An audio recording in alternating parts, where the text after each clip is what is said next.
Welcome to another season of the Corporate Cowboys podcast. This is now season 8, and we're going to get dirtier and dirtier and grimier and potentially criminal minded, mind you. We're stand up guys just with criminal minds. So if you find yourself in corporate trying to break in, trying to break up, trying to move up, right? I'm trying to use a play on words.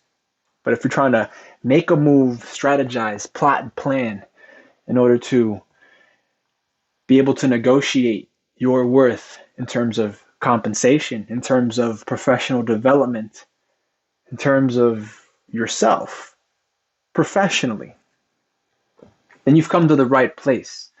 There is no red pill, there is no blue pill, there's just a gray pill, and we all live in this shit. Born into a corporate war, so you need to learn to move like a corporate cowboy. Everybody starts a soldier. Some folks just aren't satisfied. Now, these 30-minute consults are for free, and you should take advantage of them. Take notes if you can mentally. If you're listening to this on the drive to work or from work, if you're at school, if you're in high school, wherever you find yourself, right? You have a friend, family, currently has a job. Why don't you shoot them this podcast? Let them know that stuff like this exists. In terms of career consultation, professional counseling, by all means, reach out to us. We're on Instagram. That's at Corporate Cowboys with a Z. The Patreon is always active. The Corporate Cowboys podcast. We're on Rumble. We're on YouTube. We're beginning to archive a lot of the episodes on archive.org and other such sites, other such repositories, if you will. Today's question is a special one. I think it will involve some technical perspective. I don't want to call it advice. Nothing that comes across this podcast in the form of content that we post or upload or distribute or share with you, the listener, none of it should be considered legal advice unless we're representing you personally.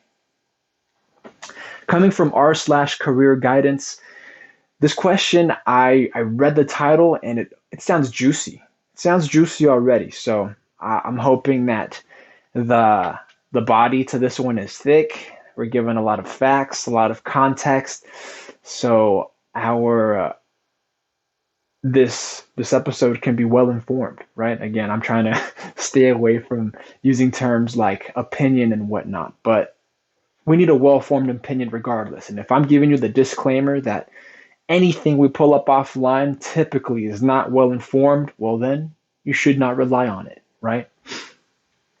The title of this one says, "The manager lied. A COO is furious at me. Is it time to go?" The COO was a chief operations officer. I would say if there was a trilateral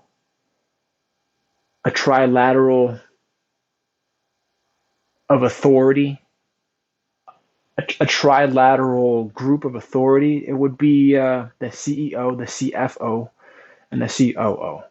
And obviously from there you have support structures, those units that create the infrastructure and system for operations.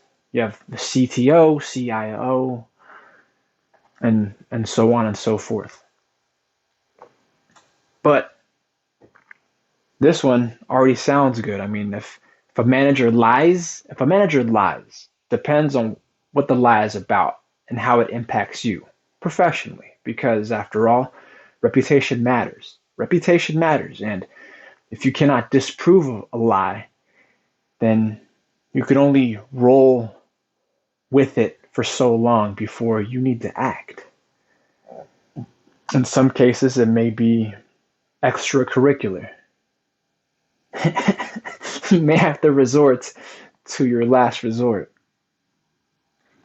But sometimes you can come back from a brink if you learn to use their weight against them, their momentum against them, especially liars, motherfuckers who are just psychopathic or sociopathic about how they move in corporate. Sometimes they don't even care about moving up.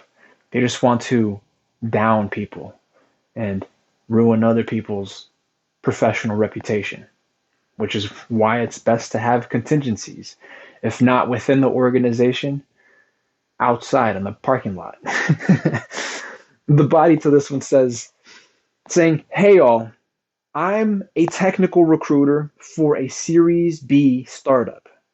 Okay. So the startup is pretty far along in terms of funding, we'll call it, right? They're not just a seed trying to incubate. They're well on their way on their second or third series of startup, depending on what progress milestones they're tracking in order to obtain additional funding, right? And they've been here around a year.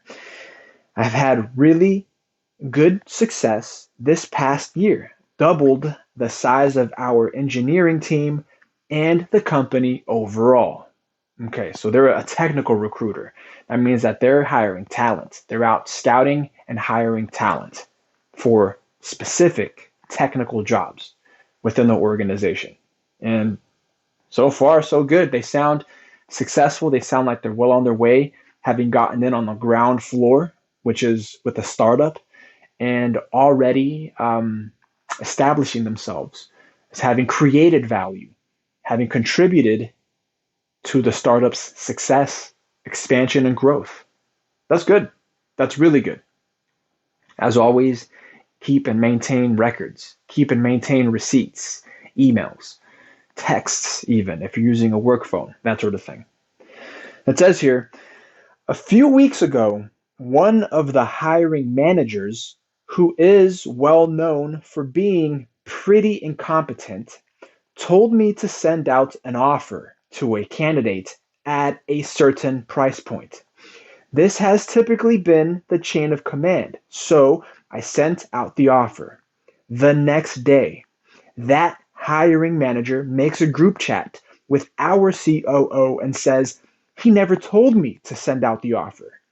The COO is very angry at me for what the hiring manager says I did, although I somewhat calmed things down by explaining what happened. Ultimately, the team puts into place new offer mechanisms that make sure hiring managers don't control salaries anymore. What I'm worried about is how this lie has affected my reputation on the team. The COO and director of engineering both are holding me responsible for that offer going out. My manager, the recruiting director, told me I have a ways to go to regain trust and that the next month is critical for me. Is this a salvageable situation? I really love my company and I feel invested in its success, but I don't want to find the group pulled out from under me when annual review time comes and this incident still weighs heavy in their minds. Yo, notice how I took no breaks on that one, right? Granted, this is a new season, so I'm always trying something new, but I do so with every new episode that comes out. Typically, I'll break down the body of facts for our hypothetical clients with every sentence. Every sentence that comes across, I might pause, give it a comment, give it a once over, a twice over, and draw whatever necessary, reasonable inferences that I can, right, in order to better inform our opinion.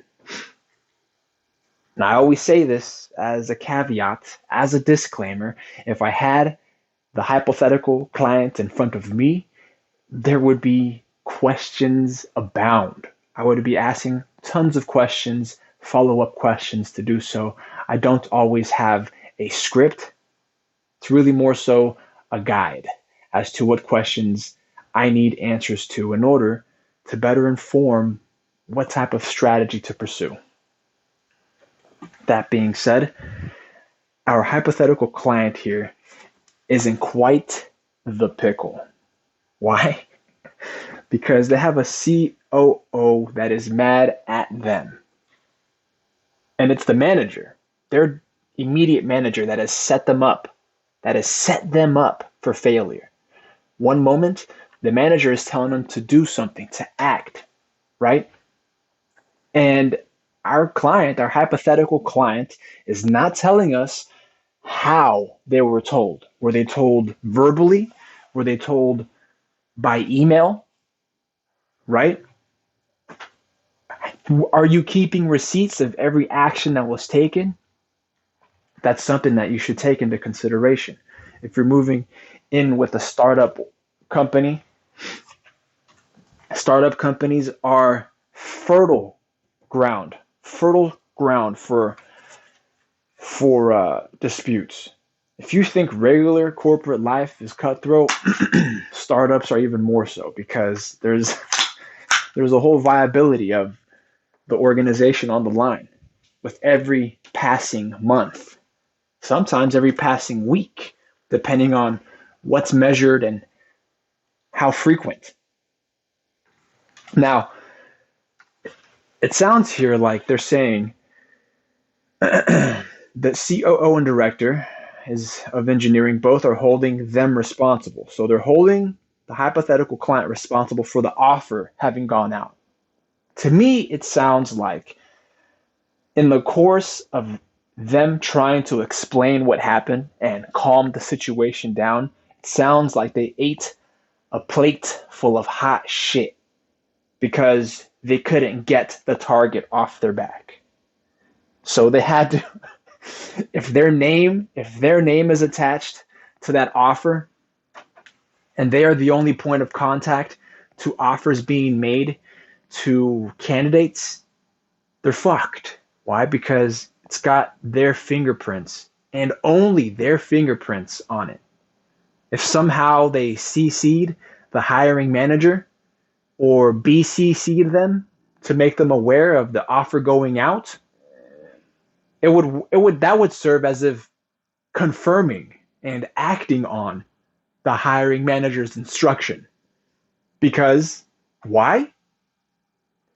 Our hypothetical client here gives themselves an out. They say that it's known, or it's practice. It's a standard practice there at the firm that the hiring manager gives the direction to have offers go out. That is a usual operating procedure. So at no other point would the technical recruiter be sending offers without approval from a hiring manager. In theory. But if they don't have any receipts, any support, any evidence, direct evidence or circumstantial evidence, such as an email where they CC'd the hiring manager, or a separate email thread where the hiring manager is necessarily directing our hypothetical client to send this offer out. Without any of that, without any supporting evidence, our hypothetical client is out to dry. They're hanging by themselves in the wind. And that is quite the squeeze. So if they can't prove themselves legitimately, officially, using internal channels like email, like texts, if it was in no way recorded, I mean, shit, that's why if you live in a state where you can record unilaterally, or in some instances, it might behoove you to record for your own personal records, then you have no other way of proving that the hiring manager is behind this decision, and that from one day to the next, their incompetency is showing. especially if this hiring manager is fairly well known. It says here they are well known for being pretty incompetent, right? So if their reputation can at least support your position that it was them who had ordered the offer to go out,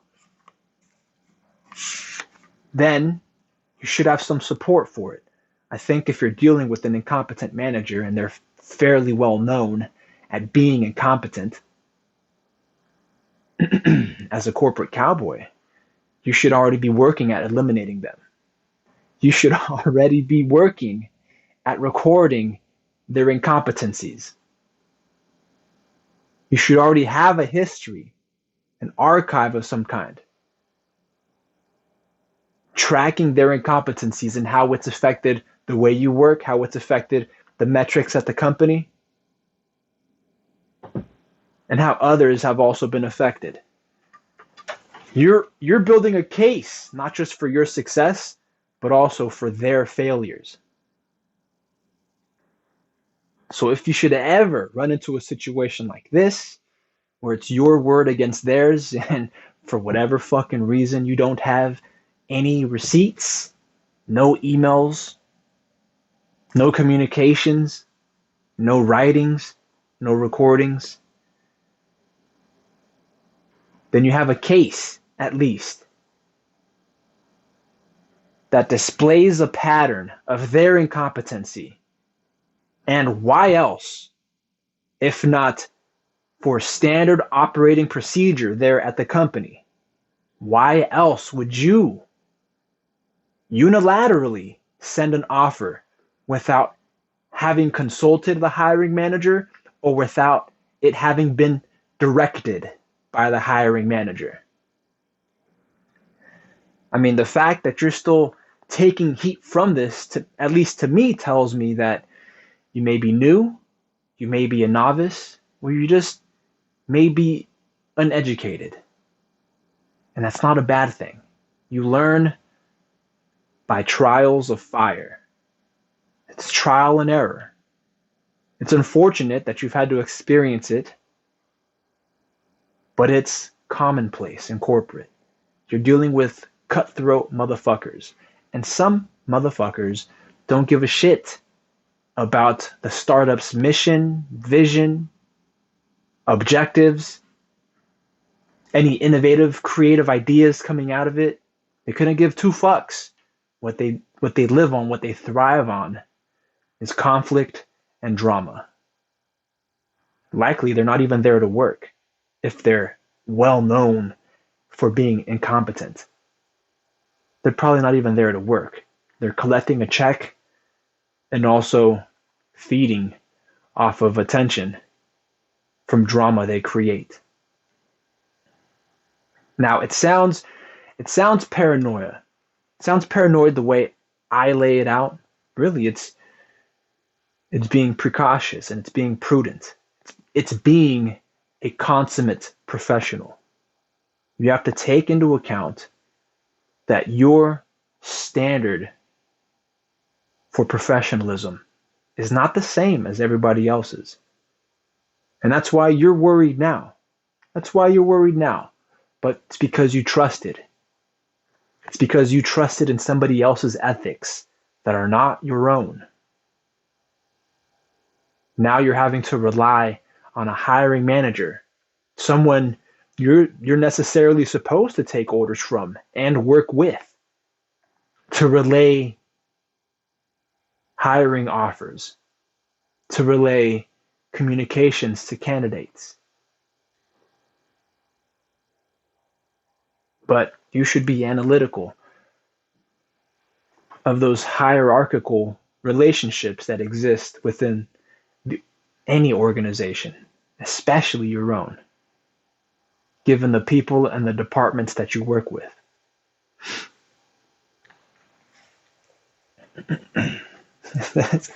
It says, I'm worried about how this has affected your reputation on the team.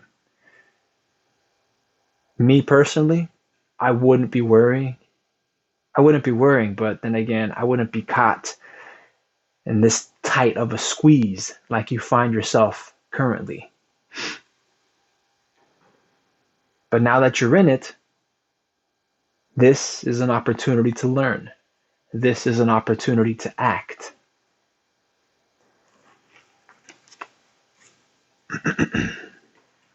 The situation is salvageable, right? But you want to go back and create that case of instances where you were directed by the hiring manager to send offers, to establish some form of pattern, some form of precedent. Ideally, you as a technical recruiter have not been sending offers without first being instructed by the hiring manager. That way, whatever internal procedure, whatever internal mechanisms are about to be installed in order to keep hiring managers from being in control of candidate salaries doesn't impact you and your position as a technical recruiter. Let the hiring manager's reputation do the work. Let the hiring manager's reputation for mediocrity, for incompetency, help you sink them. It's not hard. It's not difficult. It's very much salvageable. But I'm giving you an optimistic opinion. Again, it's not very well informed. Ideally, like I mentioned, you aren't just sending out offers without first communicating with the hiring manager for some kind of approval or a go-ahead. This would establish that offers first have to go through the hiring manager, that the hiring manager is the bottleneck to the operation. The hiring manager is the conflict point, is the point of conflict where this conflict originates. Not so much you sending the offer, but the approval you get. The one who makes, the one who approves. What you're doing is communicating.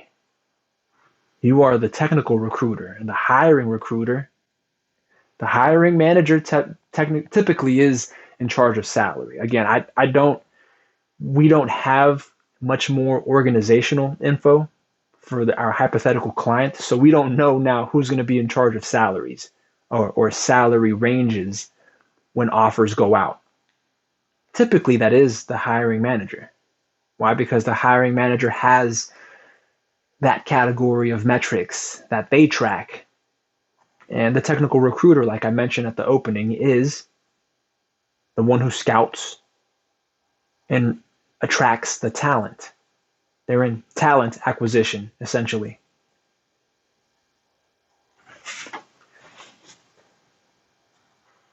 But yeah, if the next month is critical and for whatever reason you were not able to free yourself or to immunize yourself, to shield yourself from this target, you're dealing with somebody who's out to get you.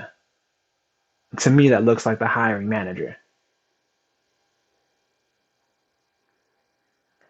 But it's not hopeless. It's not impossible. Your case has to be a strong one. And in any case, I would say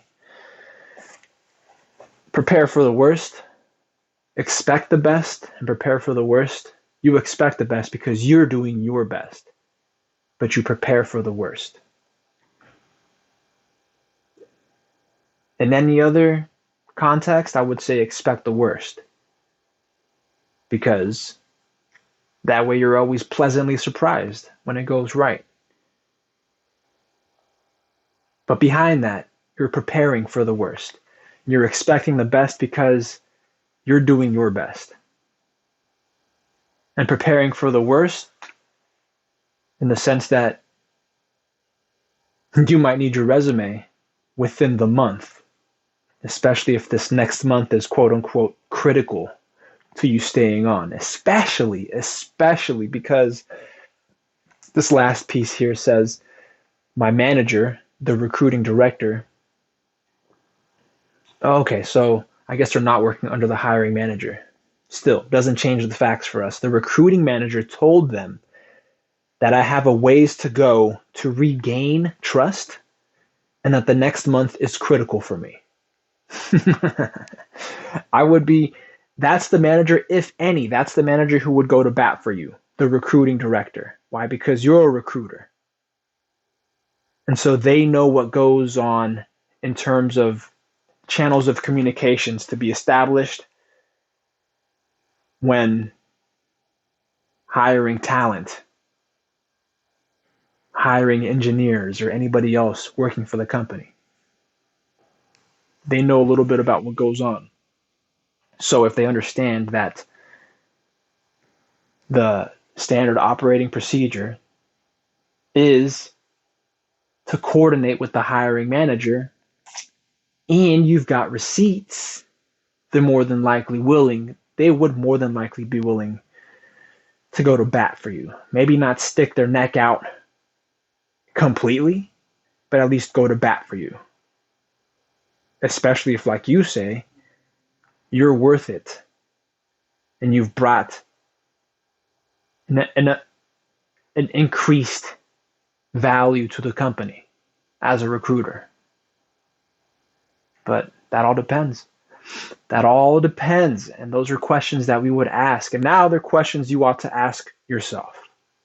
So you didn't come to us to help you out personally. But if you find yourself in this person's position, in a hypothetical client's position, or you anticipate that you might, especially if you're working with a backstabbing piece of shit hiring manager who's incompetent, and they may not be intentionally backstabbing and a piece of shit, but oftentimes psychopaths and sociopaths, the ones that you find in corporate, aren't even doing shit intentionally.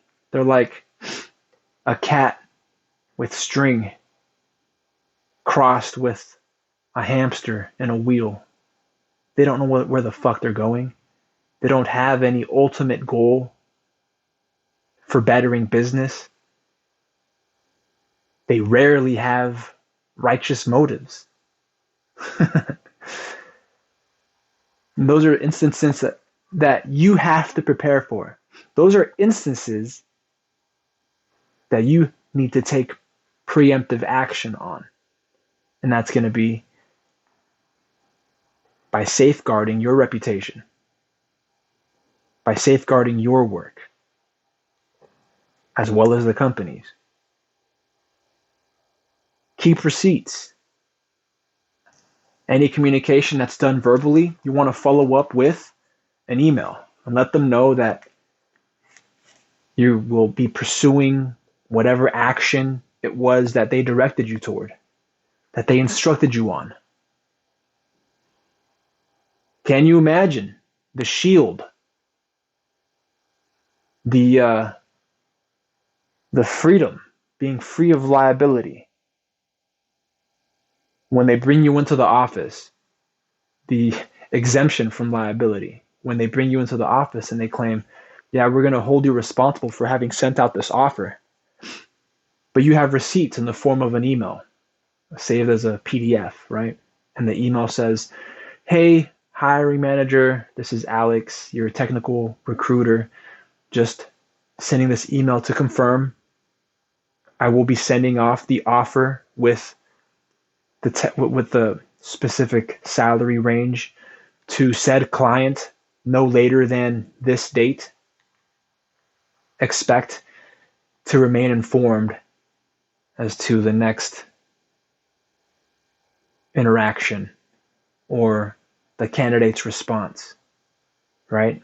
So that necessarily allows you to respect the chain of command, the immediate chain of command, the de facto chain of command, because even if it's not in the employee manual or in the company manual that you should be reporting to the hiring manager, the fact that you are reporting to the hiring manager means that depending on how large the company is, other recruiters might be reporting to their hiring managers or to this hiring manager specifically.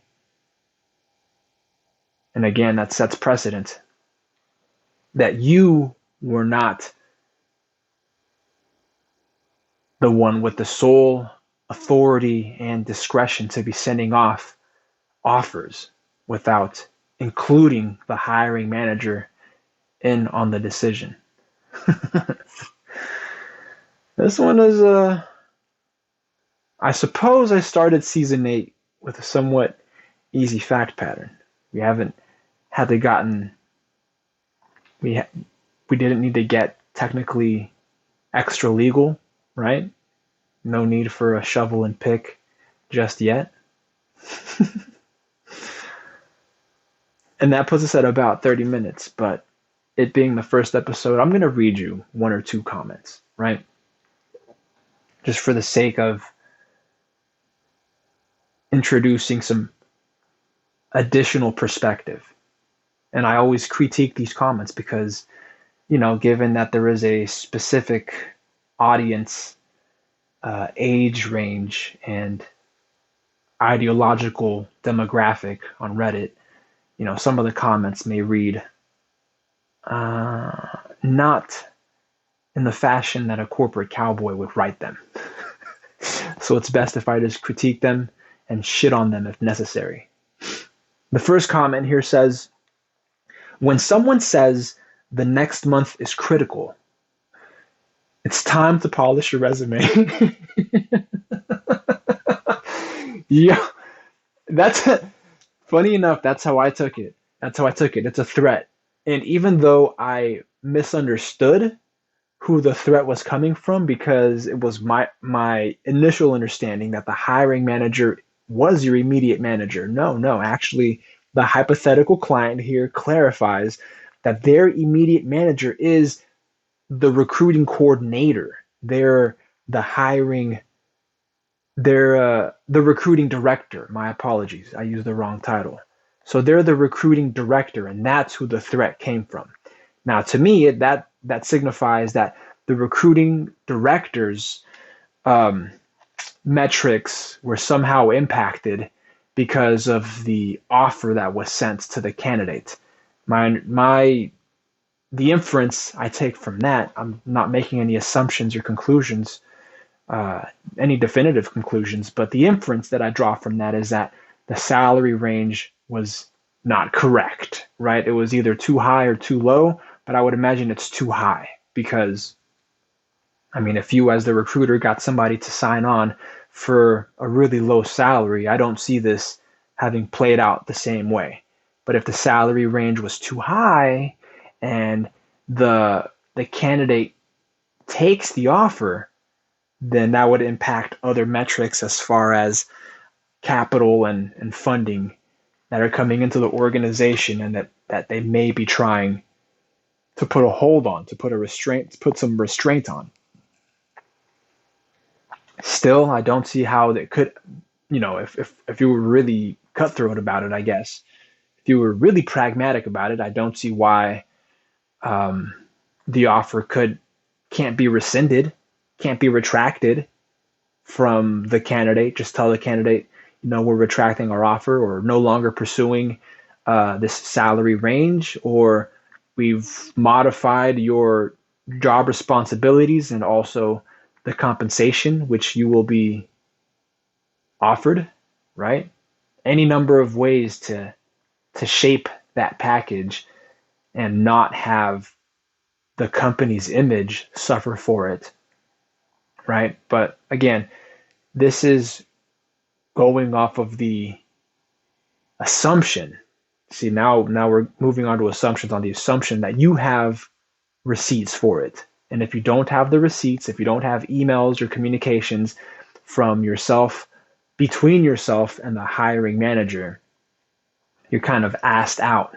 And the hiring manager did you a little silly one, did you a little bamboozle, fucking bamboozled you.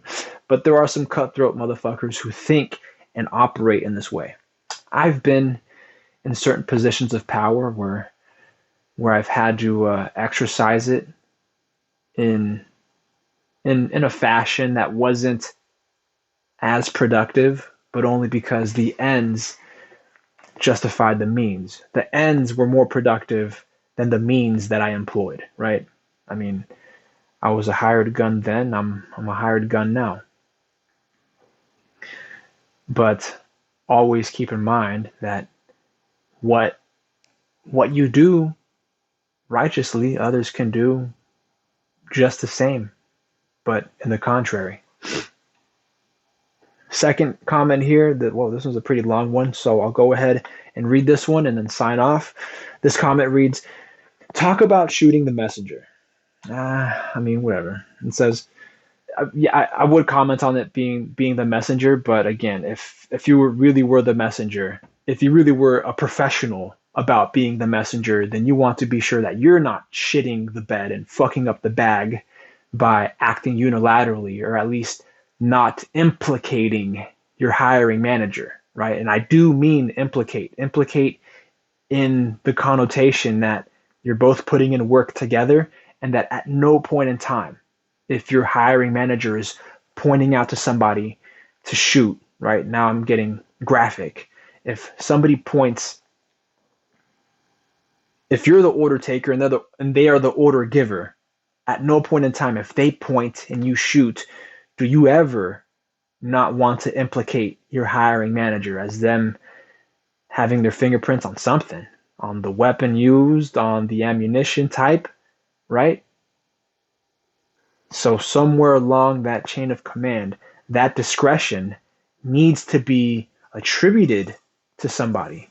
And if it isn't you acting unilaterally to send out offers, then your hiring manager's name necessarily has to show up next to that decision to send the offer. It must. It's a must. But talk about shooting the messenger. Well, the messenger didn't set themselves up with any contingencies. The messenger got caught lacking by not moving professionally. Again, lessons learned through trial by fire.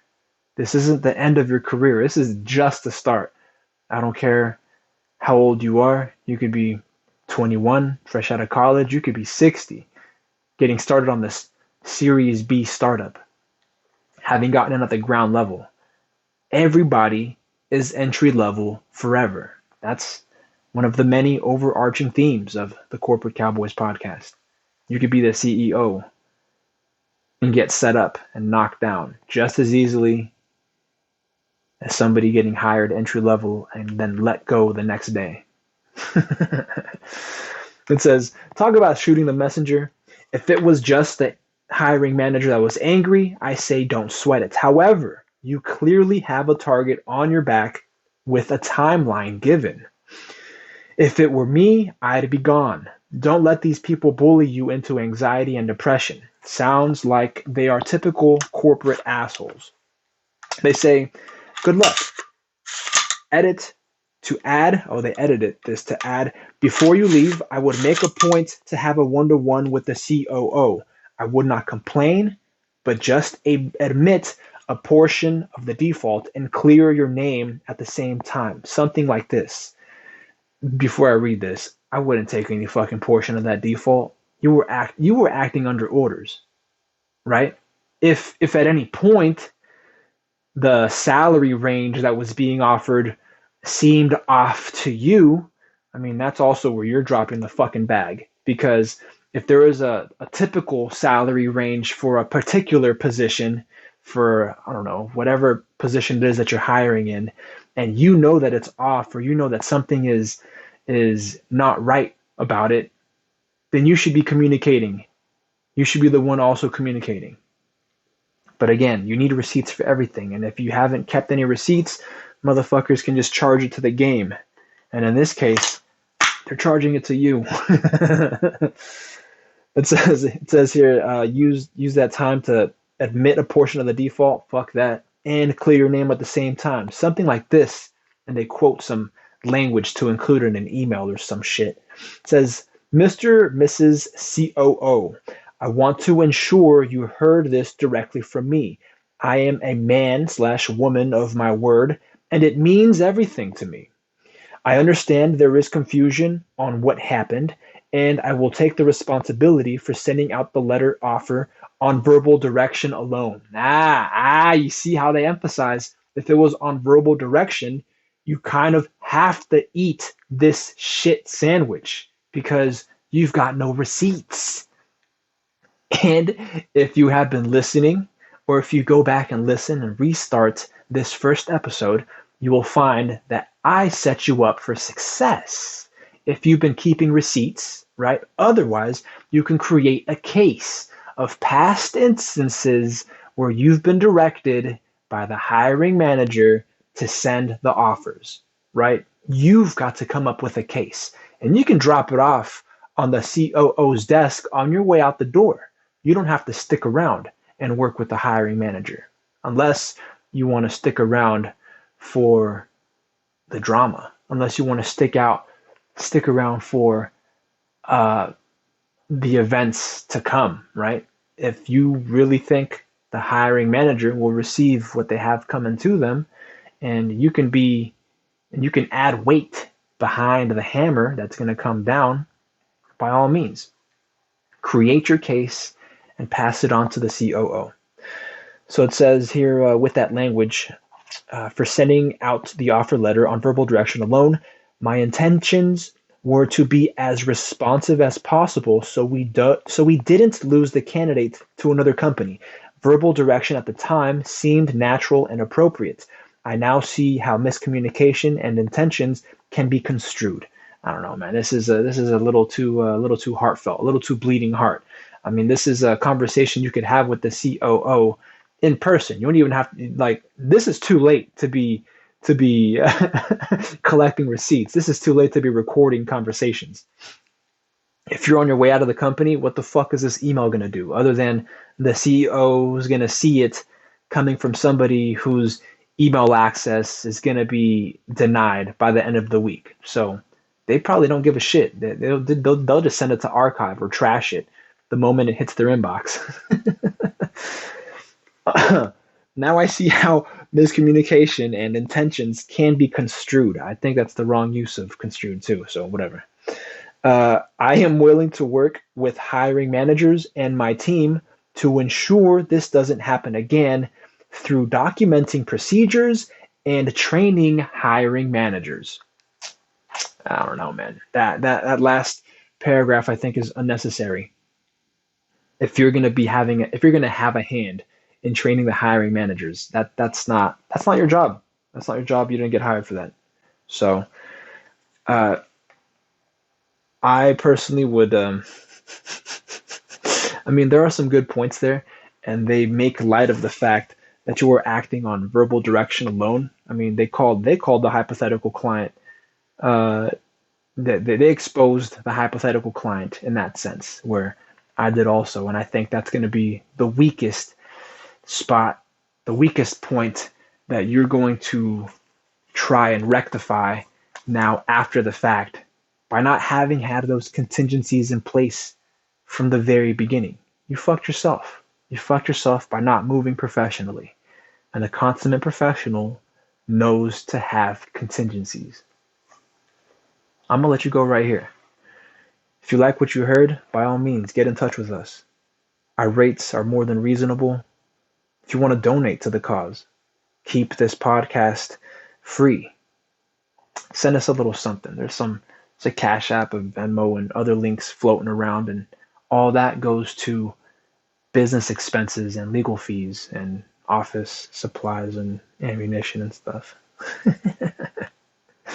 Take care of yourself. Catch you next time. Oh, proof of life, by the way, on my way out. Sunday, February 26, 2023.